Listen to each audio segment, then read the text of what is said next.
There's dinner, dance, music, and more on tap over at the Shalom Club. And I want to welcome back to the program Paula Kruger and Cindy Hashir. Thanks for joining us. Thank you for having us. Thank you for For having folks us. who don't know, Cindy, tell us a little bit about what the Shalom Club is all about. Okay, the name Shalom basically means hello, goodbye, peace. And we wanted to add a multicultural gathering to that because we want to welcome people of all different cultures and backgrounds. We have a plaque outside of Clubhouse 1, which does say we're very welcoming. It's a place where people can engage and connect and meet other people, and we try to have meaningful events. So multicultural gathering, we go different places, bring people in to speak about a different area where they're from. Right. So. And the thing about that plaque is like, your whole philosophy, it is multicultural. And you guys have come in here, talked about the Buddha, visiting the Buddhist temple and doing all sorts of other things you've done. And that kind of leads me, Paula, to your big event you guys are having here, the Yiddish Book Center. You have an event. We're also going to talk about the Middle Eastern thing a little bit, but the Yiddish Book Center, what's that all about? What's going on there? And it's coming up on this weekend. Yes, it's coming up on this Sunday, Clubhouse 6. The doors are going to open at 2:30. The event is going to start at 3. It is a free event.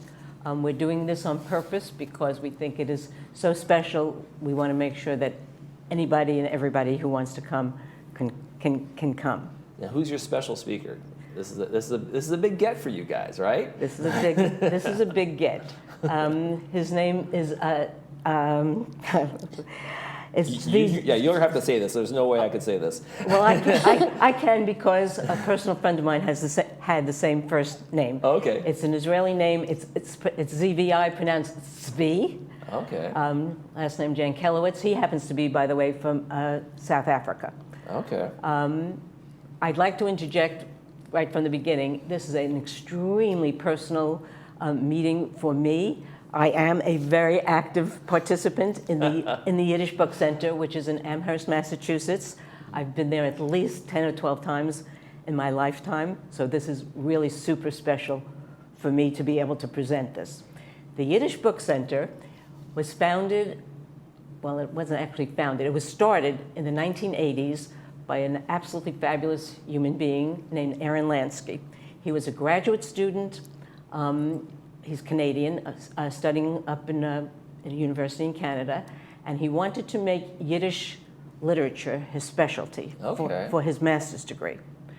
And he realized there wasn't anything to study. There were no Yiddish language books around. Now, real quick, Yiddish is a kind of, we use a lot of Yiddish words in our regular, in our language today, but it is its own language. Is it considered a dead language? Is it spoken anywhere, really? Oh, yes. Okay. I just wanted to make sure. I didn't know for sure. That is the perfect question for this interview. Yiddish was the language of the Eastern European Jews. Okay. Polish, Czechs, Hungarians. The Jewish people spoke Yiddish to each other. They spoke their own language as well, whatever country they were living in, but they spoke this language between themselves as a way to communicate, because the Polish people didn't speak Czech and the Czech people didn't speak Hungarian, but they all spoke Yiddish. And of course, what happened in World War II made a tremendous decline of the Yiddish language. Right. So Aaron Lansky started collecting books. And this is not a plug for his book, but it's a wonderful read. Aaron Lansky, it's called Outwitting History. He started collecting Yiddish language books. Okay. And at the time, Harvard University was the greatest collector of Yiddish language books.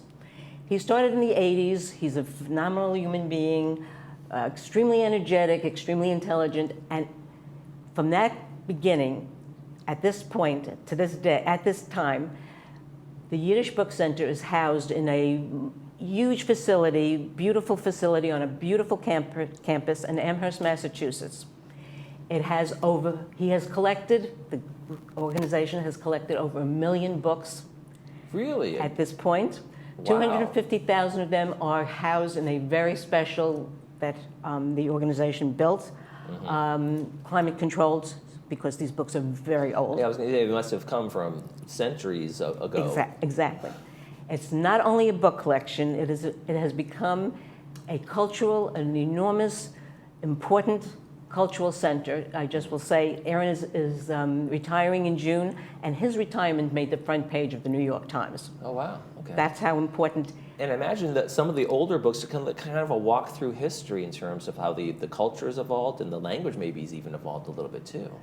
Yes. Again, the emphasis is for the. It's of course it started out as the Yiddish Book Center, but it is now. They have just opened an exhibit called Yiddish: A Global Culture. It was 2 years, over 2 years, being curated. People came from all over the world to curate it. It's a fantastic exhibit. It's a one-of-a-kind thing. They also have programs, year-round programs, both online and in person, for adults, for college students, for high school students. Yiddish is alive and well, to answer. Alive and well. So folks, get out there for that question. one. It's Sunday, August 18th, Clubhouse 6. Doors open at 2:30. Program starts at 3, and it's free for all. All are welcome to come and enjoy. And I wanted, before we spent a lot of time on that. I want to get to the belly dancing here. We just have the Middle Eastern Fest that's coming up, and that's really, again, this is the multicultural aspect of the Shalom Club. Exactly. We wanted to have another culture, so the Middle Eastern Fest is something special for us. And we're going to have a dancer who's going to be teaching a little bit about belly dancing, and we'll tell them a little bit about the history. We'll have dinner by a wonderful restaurant called Hatam. When you talk about belly dancing, it's a reflection of social norms and values and beliefs of the communities where it originated. And what's great is it has deep cultural significance in many countries, and it's evolved over time, and it's a blending of traditional folk dancing with artistic expression. So it's more than just what meets the eye, and we'll talk a little bit about that. And is it a great, just talk about in terms of the multicultural aspect, is it a great idea, I think it's a great idea, to have these cultures kind of mix and blend and just really truly start to understand each other a little better? And I think, through connections and meeting each other on with different cultures, that it opens up the doors. And if you just have a conversation and you don't know what culture someone has as a background, you'll just immediately start talking. But in our group, we have people connecting all the time, taking down phone numbers, and finding that we have a lot in common. We want to hold on to tradition and our own ideas, but it's good to be able to open the door so we can be understanding of each other. There we go. That's going to be September 1st over at Clubhouse 5. Looking forward to the Middle Eastern Fest. Cindy and Paula, thank you so much from the Shalom Club. Thank you so much for joining us today. Thank you for having us. Thank you so much. You're watching This Day. We'll be right back with the All Musician Club and the Traveling Wilburys Tribute Band. Stay with us.